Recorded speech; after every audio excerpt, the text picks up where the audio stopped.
Hello guys, അദ്വൈത വേദാന്ത പ്രകാരം ലോകത്തിൽ ആകെ ഒരൊറ്റ തത്വമേ ഉള്ളൂ. അതിൻ്റെ പേരാണ് ബ്രഹ്മം എന്ന് പറയുന്നത്. ബ്രഹ്മതത്വം. അതിൽ ഞാനും നീയും അവനും അവളും അതും ഇതും എല്ലാം ബ്രഹ്മതത്വം തന്നെയാണ്. അപ്പൊ എന്നെ സംബന്ധിച്ച് ഞാനും ബ്രഹ്മമാണ്, എന്നെ കേൾക്കുന്ന നിങ്ങളും ബ്രഹ്മമാണ്. ബ്രഹ്മങ്ങൾ എന്നൊന്നുമില്ല, പ്ലൂറൽ ഇല്ല.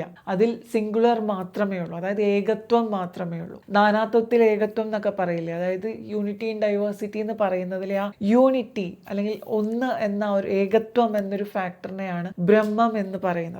ദ്വൈതവാദം എന്ന് പറഞ്ഞ മറ്റൊരു കൺസെപ്റ്റ് ഉണ്ട്. അത് പ്രകാരം ബ്രഹ്മവും ജീവാത്മാവും ഡിഫറെന്റ് ആണ്, അതായത് ജീവാത്മാവും പരമാത്മാവും വ്യത്യസ്തരാണ് എന്നാണ് ദ്വൈതവാദം ഉദ്ഘോഷിക്കുന്നത്. നേരെ മറിച്ച് അദ്വൈതം എന്ന് പറയുമ്പോൾ ജീവാത്മാവും പരമാത്മാവും ഒന്ന് തന്നെയാണ് എന്നുള്ള വാദമാണ് അദ്വൈതം. ആ അദ്വൈതത്തെ പ്രഘോഷണം ചെയ്യുന്നതാണ് അഹം ബ്രഹ്മാസ്മി, ഞാൻ ബ്രഹ്മമാകുന്നു, അല്ലെങ്കിൽ തത്വമസി, അത് നീ തന്നെയാകുന്നു, പ്രജ്ഞാനം ബ്രഹ്മം എന്ന് പറയുന്നത് പ്രജ്ഞാനമാണ്, ബോധമാണ്. ഇങ്ങനെയുള്ള പല കൺസെപ്റ്റ്സ് ഉണ്ട്. ഒരു സാധാരണക്കാരനെ സംബന്ധിച്ച് ഈ കൺസെപ്റ്റ്സ് പറഞ്ഞാൽ മനസ്സിലാവില്ല. ഇപ്പൊ ഞാൻ ഈ പറയുന്ന കാര്യങ്ങൾ നിങ്ങളിൽ പലർക്കും മനസ്സിലായിക്കൊള്ളണം എന്നില്ല. പലരും ഇപ്പൊ തന്നെ സ്കിപ്പ് അടിച്ച് പോയിട്ടുണ്ടാവും, മറ്റൊരു ചാനലിലേക്ക് പോയിട്ടുണ്ടാവും.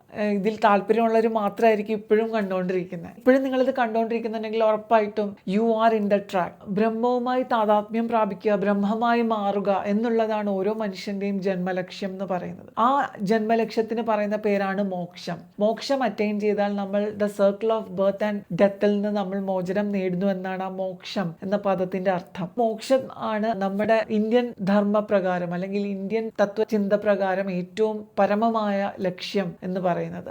4 മാർഗങ്ങളാണ്: ഭക്തിയോഗം, ജ്ഞാനയോഗം, കർമ്മയോഗം, രാജയോഗം. ഇതിൽ ഭക്തിയോഗമാണ് ഏറ്റവും സിംപ്ലസ്റ്റ് ആയിട്ടുള്ളതും ഈ കാലഘട്ടത്തിൽ ഏറ്റവും നമുക്ക് പ്രാക്ടീസ് ചെയ്യാൻ ഏറ്റവും എളുപ്പമായിട്ടുള്ളതും. ആ ഭക്തിയോഗത്തിന്റെ പ്രഥമ സ്റ്റേജ് ആണ്, അല്ലെങ്കിൽ ആദ്യത്തെ പടവാണ് ക്ഷേത്രാരാധന എന്ന് പറയുന്നത്. അപ്പൊ ക്ഷേത്രാരാധന എന്ന് പറയുമ്പോൾ തത്വശാസ്ത്രങ്ങളെ പറ്റിയിട്ടോ ബ്രഹ്മത്തെ പറ്റിയിട്ടോ ഒന്നും അറിവില്ലാത്ത ഒരു വ്യക്തിക്ക് ഒരു കാര്യത്തിൽ മാത്രം ഫോക്കസ് ചെയ്ത് ഏകാഗ്രത വർദ്ധിപ്പിക്കുക എന്നുള്ളൊരു ലക്ഷ്യമാണ് ക്ഷേത്രാരാധനയുടെ ഏറ്റവും ബേസിക് ആയിട്ടുള്ള തത്വം. ക്ഷേത്രാരാധന കൊണ്ട് ഉദ്ദേശിക്കുന്നത് നമ്മുടെ ചിന്തകളും നമ്മുടെ ബുദ്ധിയും എല്ലാം ഒന്നിൽ തന്നെ ഫോക്കസ് ചെയ്ത് നിർത്തുക എന്നുള്ളതാണ്. ആ ഒന്നിനെ തന്നെ റിപ്പീറ്റഡ് ആയിട്ട് ഓർത്ത് ഫോക്കസ് ചെയ്ത് ഏകാഗ്രമാക്കി അവസാനം ആ ഒന്ന് ബ്രഹ്മമായി മാറുകയാണ് ചെയ്യുന്നത്. ആ ബ്രഹ്മമായി മാറിയതിനു ശേഷം അതും ഞാനും ബ്രഹ്മമായി മാറുന്നു എന്നുള്ള കൺസെപ്റ്റാണ് ക്ഷേത്രവിശ്വാസത്തിന്റെ ആധാരശില. അപ്പം ആ ക്ഷേത്രവിശ്വാസത്തിലേക്ക് നമ്മളെ കൊണ്ട് എത്തിക്കുന്ന കാര്യങ്ങളാണ് പുരാണങ്ങളും ഇതിഹാസങ്ങളും അല്ലെങ്കിൽ ഐതിഹ്യങ്ങളും